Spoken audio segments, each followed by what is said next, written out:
Какво се е случило в света на бизнеса тази седмица? Ще минем през страната на страшните животни, ще се върнем назад във времето, ще седнем да гледаме една не толкова, но все пак стара сграда, ще плачем за това колко бензин ще харчим да стигнем до всички събития през януари, ще плуваме по тротуарите и накрая ще дишаме на квадрат, че да не си крещим на семейството. И с това добро утро, добър ден, добър вечер и добре дошли в света на бизнеса и отвъд.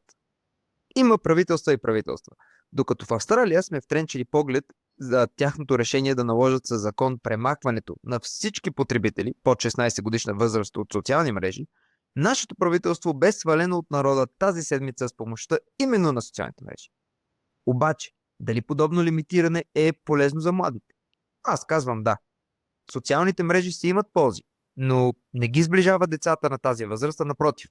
Кара децата, и не само, да се чувстват още по-самотни. И учени, чрез метапроучване, направено върху базата на други метапроучвания, доказаха без съмнение, че използването на социалните мрежи дори и за 1 час на ден, деца от 9 до 13 годишна възраст, допринася за възможността да бъдат в последствие диагностицирани с АДХД. Това може да е начинът, макар и счетено за екстремно решение от някой. Само времето ще покаже дали е наистина ефективен този подход на австралийците. Колко ли е било лесно във времето преди технологиите? Виждаме мамут, годим мамут до преумора, всички хапваме и весела Коледа. Антрополози са направили невероятно откритие миналата седмица за нашите предци неандерталците, които по всяка вероятност личи, че са контролирали огъня не преди 50 000 години, както сме си мислили, а преди повече от 400 000 години. В източна Англия е била открита изгоряла почва, заедно с флинтови ръчни брадви, напукани от огъня. И 2 фрагмента от железен пирит, използван за създаване на искри при удар със същия този флинт. Това ни е помагало на предците с готвенето на храна, събирането на повече хора на едно място, благодарение на възможността да бъдат нахранени всички, и светлината от огъня е означавала и по-дълъг ден, т.е. повече време за обмяна на култура и разкази, както и предоставяне на защита от хищници. И преди 400 000 години, значи, сме въртели шиши на шиш. И след цели 400 000 години еволюция, докъде сме стигнали? До това да ви говоря в една социална мрежа, докато скроля друга. Това е сегмента LinkedIn, мрежата на доброто. Бившият театър Ренесанс, по-късно кино Възраждане и клуб Син Сити в София, най-после тръгва към истинска реставрация, след близо десетилетие на пустеене, пожари и спорове за бъдещето. Изготвен е цялостен проект за реставрация, който цели да укрепи конструкцията и да върне оригиналния и архитектурен стил от началото на 20 век, включително характерния жълт софийски цвят на фасадата. Инвеститор и настоящ наемател е дружеството Театро Лайф, свързано с собствениците на Готъм клуб. А собственикът на сградата е Красимир Георгиев. Реставрацията ще се финансира чрез комбинация от кредит и собствен капитал, а бюджетът е оценен на 5 до 10 милиона лева. Сега, след години на спорове, провалени планове и пожари, сградата получава шанс да бъде запазена и да се превърне в значим културен и събитиен център в Централна София. Успех! Говорейки за такава историческа сграда, трябва да се обърнем и към едни модерни будители, които съм привилегирован да познавам лично, и това са екипа на Българска история. Цитирам директно от техния пост. Издателството бе отличено с престижната награда на Асоциация Българска книга. Тази година признанието е в категория книга с документален и научен принос. За нашето ново издание на български народни песни от братя Миладинови. 665 песни, 23 000 стиха, почти 2000 пояснителни бележки. Повече от година неуморна работа на екип от 10 души. Това е третият златен лъв за българска история, като другите ги печелят през 2020 година и 2024 година. Но стига исторически данни. Отиваме със скоростта на интернета до статистиката, че България продължава да бъде с най-бързият интернет в Европа. Оказа се, че до сега съм плащал за 600 мегабита в секунда скорост на сваляне и качване от ProLAN. А преди 5 години, като сме я взели, услугата е била 200 мегабита. Не знам за вас, ама аз не живея с компания от IT работни елфи под стълбите. Няма за какво да използвам тази скорост. Колкото филма нелегално да бих могъл да изтегля, не казвам, че го правя, няма къде по-бързо да ги изтегля. Та за Коледа си подарих по-евтиният вариант за 400 мегабита и си спестих едни парички за следващата година. Не, че знам и тия как ще ги оползотворя, но да има. И със същата бързина отиваме и към следващия сегмент за супер струващите си събития и за това какво да очакваме през януари.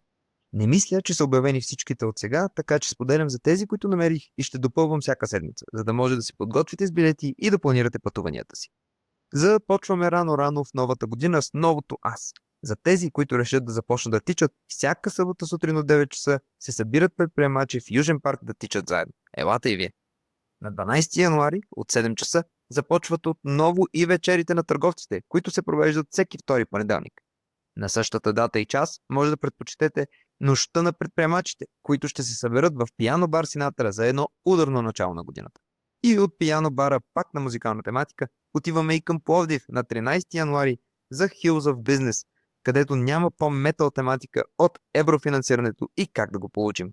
След малка пауза до 23 януари откриваме годината и с първото събитие на годината от IMG Digital for Pernik. А в случай, че търсим нещо по-нишово, може да посетите и международното изложение за хотелско, ресторантско и кетеринг оборудване. Доста интересна конференция, ако търсите начин да навлезете в нишата. И от тичането като луди из парка до работата по хотели отиваме в най-новият ни сегмент – креативните кампании и доплуването по тротуарите с кампанията за новия телевизионен сериал на Пърси Джаксън от Дизни. Невероятен 3D билборд, който ви залива с един освежаващ душ, като минете покрай него.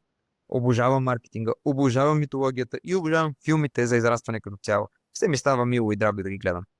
Специално за историите на Пърси Джаксън съм израснал с тях в училище още в първите ми години в Ирландия.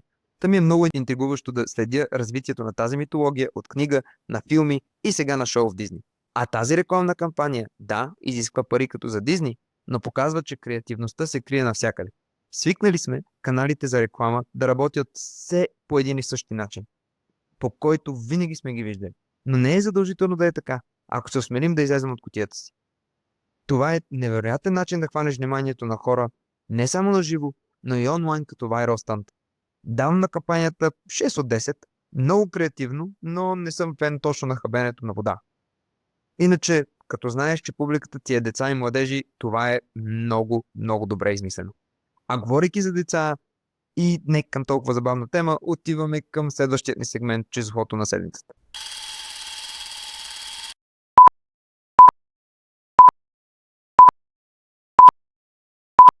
Едно на всеки 5. Броят деца в държавни институции в Унгария малтретирани от служителите. Статистиката е от покрито проучване 2021 година според Ал Джазира. Ново видео тази седмица, показващо как директор на детски затвор или Detention Center рита дете в главата. От години защита на деца е ключова тема по време на изборите в Унгария и липсата на промяна видя десетки хиляди души на протести. Търси се оставката на Виктор Орбан, който някои наименуват модерен автократ и диктатор, който често гласува против мнението на останалите страни в Европа. Протестите са водени от Петър Магяр, водещ на опозиционната партия ТИЗА в страната. И като говорим за тежки протести, нека минем и към съвета на седмицата. Как да комуникираме в стресови ситуации? Особено с идващите празници и прекарването на време с близки. Лично не съм намирал смисъл от това да броя до 3 или до 10 по време на разговор. Но това е защото няма как да мисля за броене по този начин в стресова ситуация. Прекарах няколко години в ходене на летни йога лагери Yes от Art of Living България. Има за деца и за възрастни, препоръчвам ги с двете ръце. Там се научих да контролирам дишането си. Ето това вече мога да броя и имаше смисъл за мен. Вдишване за 4 секунди, държане за 4 секунди и издишване за 4 секунди и пак задържаме за 4 секунди. Така нареченото дишане в кутия или box breathing заради броя четворки деескалира всяка ситуация. Дали има чувства на ярост, на тъга или може би на паника? Този вид дишане ме фокусира и успокоява за секунди.